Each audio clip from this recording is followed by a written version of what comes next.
அப்போ இயேசு இருக்கிறது மட்டும் இல்ல, பேசுங்க.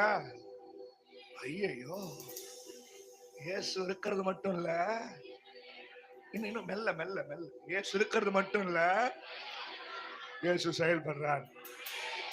3வது வசனத்தை வாசிங்க. தேவன் வெளிச்சம் உண்டாக கடவுது என்றார், வெளிச்சம் உண்டாயிற்று.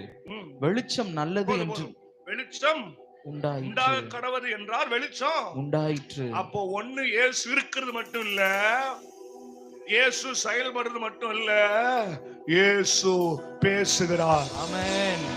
ஐயோ, இன்னும் கம்மியா ஆமென் சொல்லுங்க. ஐயோ, இன்னும் கொஞ்சம் குறைச்சு சொல்லுங்க. இயேசு இருக்கிறது மட்டும் இல்ல, இயேசு செயல்படுறது மட்டும் இல்ல, இயேசு பேசுகிறார். ஆமென். ஒரு நாள் இருந்துச்சு தெரியுமா, போன வருஷத்துக்கு முந்தின வருஷம், இந்த வருஷமா இருக்கட்டும், சிலர் சொல்லுவாங்க தெரியுமா, நான் போய் பேச